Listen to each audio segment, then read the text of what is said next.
கிரியாஸின் அதிரடி ஆடி சேல் 70% வரை தள்ளுபடி. கிரியாஸ், இது நம்ம ஃபேமிலி. மாண்புமிகு சமூக நீதித்துறை அமைச்சர் அவர்கள்.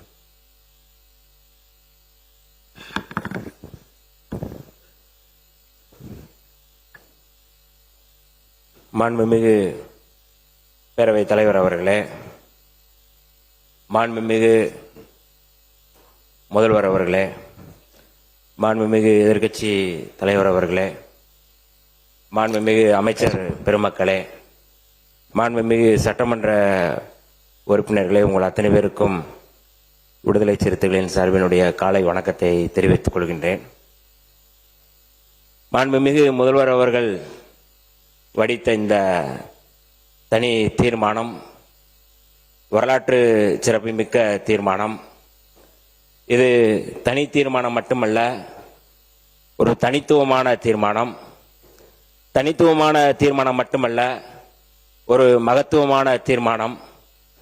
மகத்துவமான தீர்மானம் மட்டுமல்ல, தமிழ்நாட்டின் உரிமைகளை, தென்னிந்தியாவுடைய உரிமைகளை நிலைநாட்டக்கூடிய தீர்மானம். இந்த தீர்மானத்தை விடுதலை சிறுத்தைகள் வரவேற்கிறோம், பாராட்டுகின்றோம். பேரறிஞர் அண்ணா அவர்கள் சொல்வார்கள், வடக்கு வாழ்கிறது, தெற்கு தேய்கிறது என்று சொன்னார்கள். தந்தை பெரியார் அவர்கள் சொல்லும் பொழுது, வடக்கில் இருப்பவர்கள் மட்டும்தான் குடிமக்களா, தென்னிந்தியாவில் இருப்பவர்கள் மூன்றாம் தர குடிமக்களா என்று தந்தை பெரியார் அவர்கள் கேட்டார்கள். இதற்கு ஒருபடி மேலே போய் புரட்சியாளர் அம்பேத்கர் பேசும் பொழுது, வடக்குக்கும் தெற்குக்கும் வித்தியாசம் இருக்கின்றது. வடக்கை விட தெற்கில் இருப்பவர்கள் முற்போக்கானவர்கள், நாகரிகமானவர்கள் என்று புரட்சியாளர் அம்பேத்கர் அவர்கள் தெளிவுபடுத்தினார்கள். நான் அந்த புரட்சியாளர் அம்பேத்கருடைய மாணவனாக, அவர் வழிவந்தவனாக இந்த தீர்மானத்தை விடுதலை சிறுத்தைகளின் சார்பில் சில செய்திகளோடு நான் சொல்ல முனைகிறேன். அதற்கு பேரவைத் தலைவர் அவர்கள் எனக்கு வாய்ப்பு வழங்க வேண்டும் என்று கேட்டுக்கொள்கிறேன். பொதுவாக ஒன்றிய அரசு, பாஜக அரசு முன்வைக்கின்ற எந்த சட்டமாக இருந்தாலும் அல்லது அதை கொண்டு வருகின்ற எந்த திட்டமாக இருந்தாலும் அதை புரட்சியாளர் அம்பேத்கருடைய கண்ணாடி அல்லது தந்தை பெரியாருடைய கண்ணாடி போட்டு பார்த்தால்தான் அதற்குள்ள இருக்கின்ற சதி நமக்கு புலப்படும். வெளியில் பார்த்தால் அது சாதாரணமாக தெரியும். அதற்கு மேலே போய் புரட்சியாளர் அம்பேத்கர் சொன்னார், இவர்கள் பேசுவதெல்லாம் சன்னியாசி போல பேசுவார்கள், ஆனால் செயல்படுவதெல்லாம் கசாப் கடைக்காரர்கள் போல் செயல்படுவார்கள் என்று புரட்சியாளர் அம்பேத்கர் சனாதனவாதிகள் குறித்து பேசும்பொழுது சொல்கிறார். அப்படித்தான் இந்த தீர்மானத்தை அல்லது இந்த மசோதாவை பாராளுமன்றத்தில் ஏப்ரல் 16 அன்று கொண்டு வருவதற்கு முன்பு மகளிர் மசோதாவோடு சேர்த்து கொண்டு வந்து அதை எப்படியெல்லாம் அதை சரி செய்ய முடியும் என்று எங்களுடைய தலைவர் எழுச்சி தமிழர் தொல்காப்பியன் திருமாவளவன் அன்றைக்கு நாடாளுமன்றத்தில் இது குறித்து அமலப்படுத்தி இருக்கிறார்கள். ஆகவே அந்த வகையில் இன்றைக்கு இந்த தீர்மானம், தனி தீர்மானம், மாண்புமிகு முதல்வர் அவர்கள் கொண்டு வந்திருக்கின்ற தீர்மானம் ரொம்ப அவசியமானது.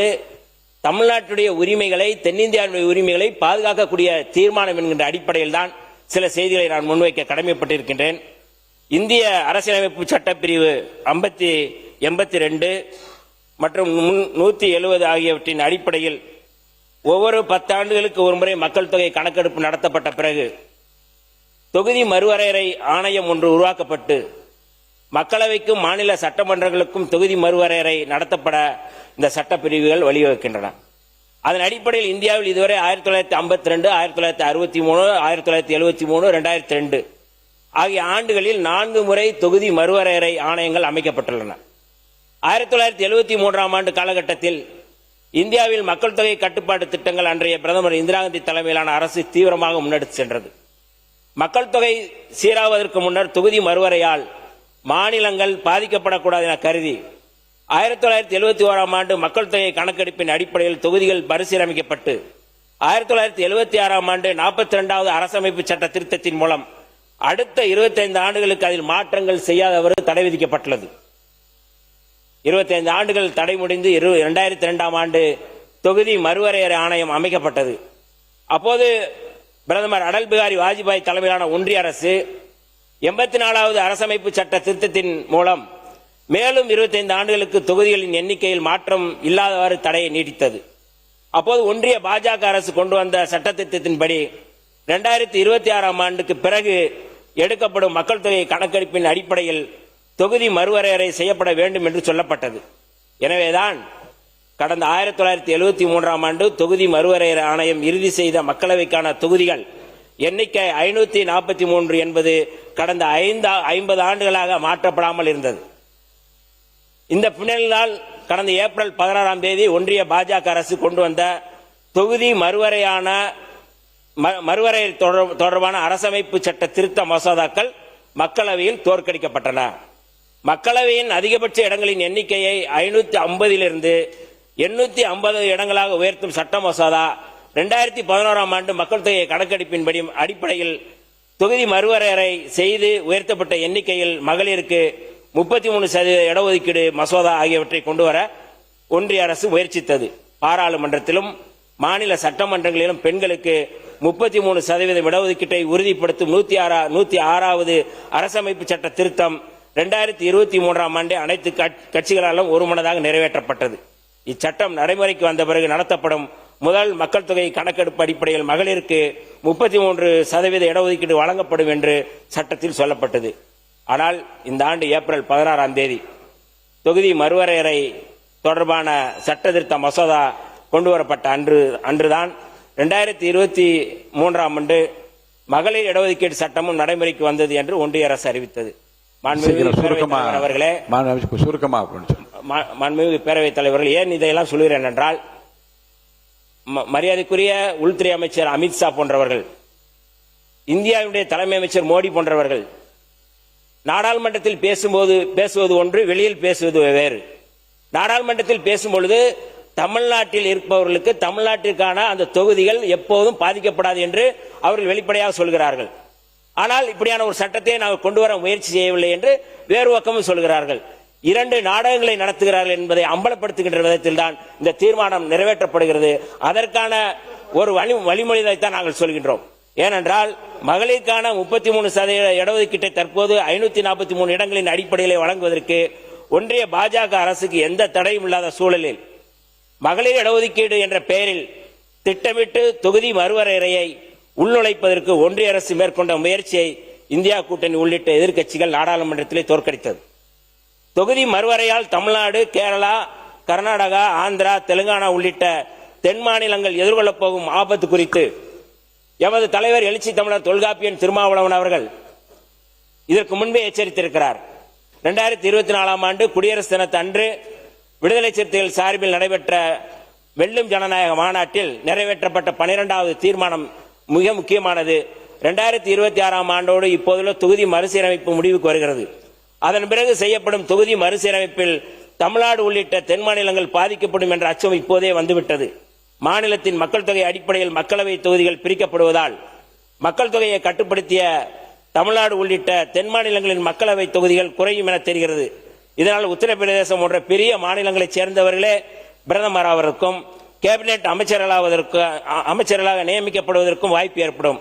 இதனால் மாநிலங்களுக்கு இடையே சமத்துவமற்ற நிலை ஏற்படும். இன்றைக்கு இருக்கின்ற இந்த சமத்துவத்தை தகர்ப்பதற்காகத்தான் இந்த நிலையை, இந்த சதியை ஒரு சட்ட மசோதாவாக கொண்டு வர முயற்சிக்கிறார்கள் என்று அன்றைக்கே எச்சரித்திருக்கிறார் எங்களுடைய தலைவர் எழுச்சி தமிழர் தொல்காப்பியன் திருமாவளவன் அவர்கள். கடந்த ஆண்டு 5/3/2025 அன்று தொகுதி மறுவரையறை தொடர்பாக தமிழ்நாடு அரசு நடத்திய அனைத்து கட்சி கூட்டத்திலும் சமீபத்தில் 8/8/2026 அன்று மாண்புமிகு தமிழ்நாடு முதலமைச்சர் அவர்களது தலைமையில் நடைபெற்ற தமிழ்நாட்டைச் சேர்ந்த நாடாளுமன்ற உறுப்பினர்கள் கூட்டத்திலும் விடுதலை சிறுத்தைகள் கட்சியின் சார்பில் பங்கேற்ற எமது தலைவர் எழுச்சி தமிழர் அவர்கள் சொல்லும் பொழுது, இந்தியாவில் மக்களவை தொகுதிகளின் எண்ணிக்கையை மாற்றமின்றி இப்போது இருக்கும் அதே எண்ணிக்கையிலே தொடரலாம். மக்களவை தொகுதிகளின் எண்ணிக்கையை அப்படியே வைத்துக் கொண்டு தேவையெனில் மாநில சட்டப்பேரவை தொகுதிகளை மறுவரையறை செய்யலாம் என்று வலியுறுத்தியுள்ளார். மேலும் கடந்த ஏப்ரல் 16ஆம் தேதி ஒன்றிய அரசு கொண்டு வந்த தொகுதி மறுவரையறை மற்றும் மகளிர் இடஒதுக்கீடு தொடர்பான அரசமைப்பு சட்ட திருத்த மசோதாக்கள் குறித்து விவாதத்தில் மக்களவையில் பேசிய எமது தலைவர், மகளிர் இடஒதுக்கீட்டில் அரசமைப்பு சட்டத்தின்படி SC/ST பெண்களுக்கு இடஒதுக்கீடு உண்டு, ஆனால் OBC பெண்களுக்கு இடஒதுக்கீடு இல்லை. ஏன்னா இன்னைக்கு பெண்கள் தொடர்பான இடஒதுக்கீட்டை ஆதரிப்பவர்களுக்கான கருத்தை அன்றைக்கே நாங்கள் சொல்லியிருக்கின்றோம். OBC பெண்களுக்கு இடஒதுக்கீடு இல்லை. மக்கள் தொகை கணக்கெடுப்பும் சாதிவாரி கணக்கெடுப்பும் நடத்தப்பட்டால் மிகவும்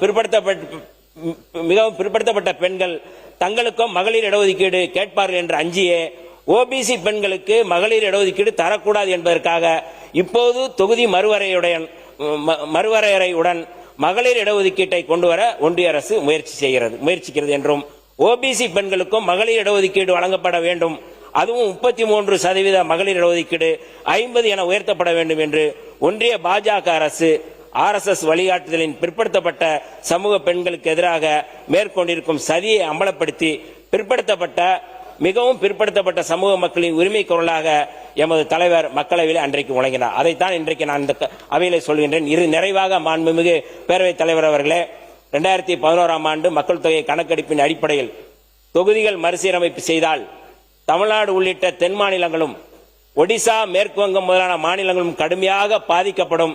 இந்த மாநிலங்களில் உள்ள நாடாளுமன்ற தொகுதிகளின் எண்ணிக்கை தற்போது இருக்கும் விகிதத்தை விட குறையும். ஆனால் உத்தரப்பிரதேசம், மத்திய பிரதேசம் முதலான இந்தி பேசும் மாநிலங்களில் உள்ள நாடாளுமன்ற தொகுதிகளின் எண்ணிக்கை அதிகரிக்கும்.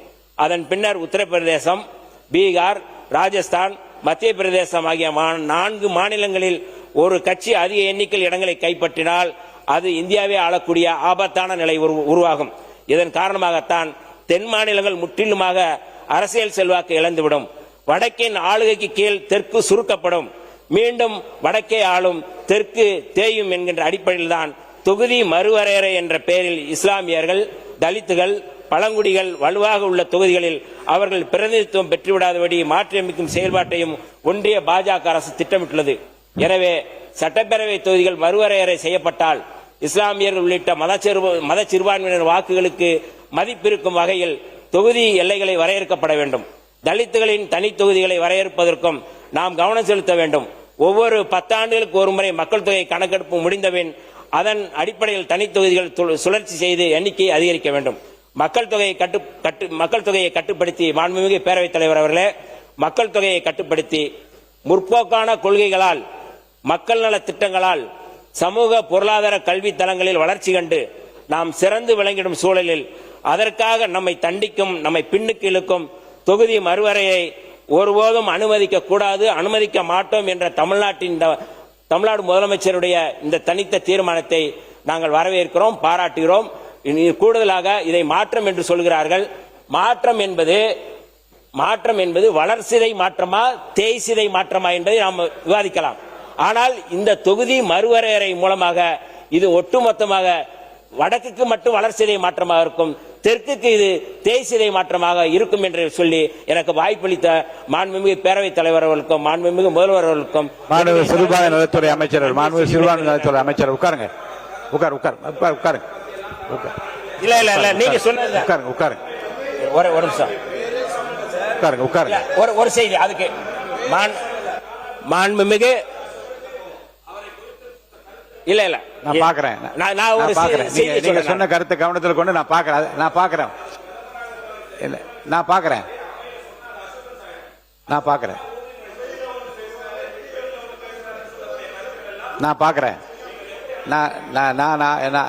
ஆய்வுக்கு உட்படுத்து.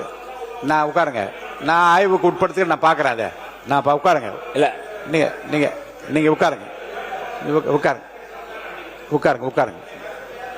மாண்புமிகு சிறுபான்மைத்துறை அமைச்சர் ஒரு செய்தி மாண்புமிகு பேரவைத் தலைவர் சொல்லிட்டு ஆய்வுக்கு உட்படுத்திருக்கேன்னு சொல்லி உட்காருங்க. மாண்புமிகு சிறுபான்மைத்துறை அமைச்சர் பேசுங்க. கிரியாஸின் அதிரடி ஆடி சேல் 70% வரை தள்ளுபடி. கிரியாஸ், இது நம்ம ஃபேமிலி.